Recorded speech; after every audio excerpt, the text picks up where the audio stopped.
Joining us now is the surrogate for the Trump campaign, Ohio Senator J.D. Vance. Senator, welcome back to Fox News Sunday. You heard what Lois told me there. She said there's no baggage with Nikki Haley. That's something I've heard again and again from people here who are opting not to choose President Trump as their primary choice in New Hampshire.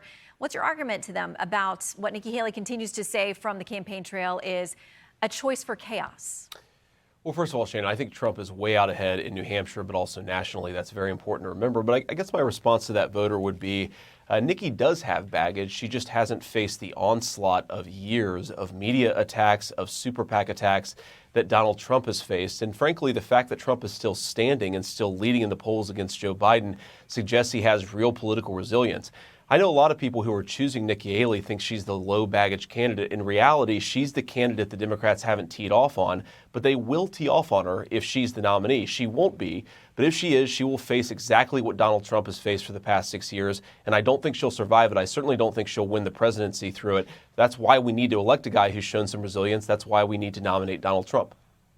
Well, we'll see what voters decide here. So let's break this down a little bit more, because others I talked to follow this argument about how Nikki Haley does head-to-head against President Biden. Here she is making that point in one of her routine points now in campaign stump speeches.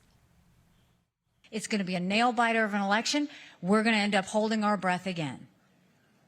I'm in every one of those same general election polls, and I beat Biden by 17 points. It's something that's resonating with people here. Here are a couple of voters I talked to who made that point as well. Tom and Linda, okay, have you made a decision? Are you here to get more information? Where are you guys at? I think here to get more information, but I'm sort of leaning towards Nikki. Okay, why? I think she's got the best chance to beat Joe Biden. Okay, you've seen the polls. Not all of them are the wide range that Nikki Haley cited there at 17 points. Most of them are closer, but she is in all of those head-to-head polls involving the GOP, the one who seems to do best against the president. So what do you tell those voters who say that's why they're choosing her? Well, first of all, Shane, I actually saw a Rasmussen poll just yesterday that suggested that Donald Trump did much better against Joe Biden than Nikki Haley does. So I don't think that's true of anything close to the majority of the polls. But again, I go back to something I said a little bit earlier.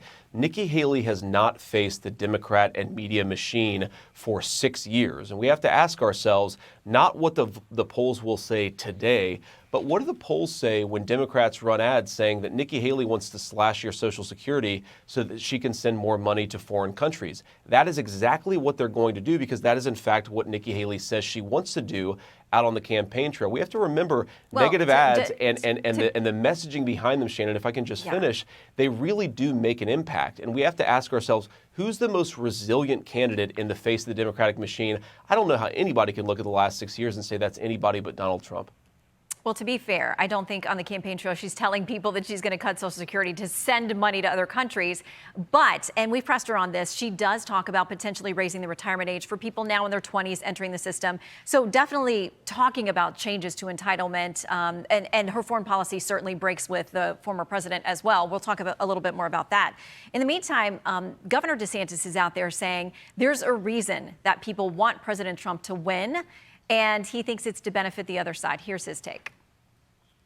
They are invested in a Trump nomination because they want the election to be about the legal issues, the criminal cases, all these things. The liberal media likes it because they know that'll help the Democrats. So polls do show that the president would lose some support from folks who say now that he would be their choice if he is convicted, innocent until proven guilty. We got a long way to go on that road. But with that in mind, do you tell GOP voters this is a gamble that you're going to have to take? How do you convince them it's worth it? Well, Shane, I'm sorry. I just don't think that Ron's point passes the smell test there. They're trying to do everything that they can to remove him from the ballot. Even moderate Democrats are coming out and saying some of the tricks they're using against Donald Trump don't even pass constitutional muster. So the idea that the Democrats want him to be the nominee when they're throwing everything against the wall to throw him off the ballot, it's insane. Nobody actually believes that.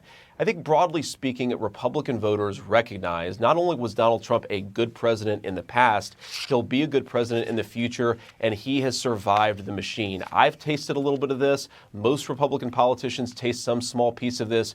Trump has faced an onslaught of character assassination, hundreds of millions of dollars, maybe billions of dollars of attack ads. Surviving in the face of that is maybe the most important signal of whether you are a winning candidate. And I think Trump has survived it better than anybody I've seen in politics. Okay, we've got a couple of fresh polls out this morning. We've got the Suffolk poll that puts President Trump at 55%, Haley at 36%, DeSantis at 6%. But we just got the CNN poll that has it much closer. Trump at 50%, Haley at 39%, DeSantis again at 6%. You know here the largest group in New Hampshire is undeclared. They can vote in the GOP primary. There are a couple of newspaper editorials today endorsing Nikki Haley, telling people if you're independent, get out, quote, save the country, and vote in that GOP primary. I mean, that's a substantial group of people here. How concerned are you about them showing up and not choosing President Trump on Tuesday?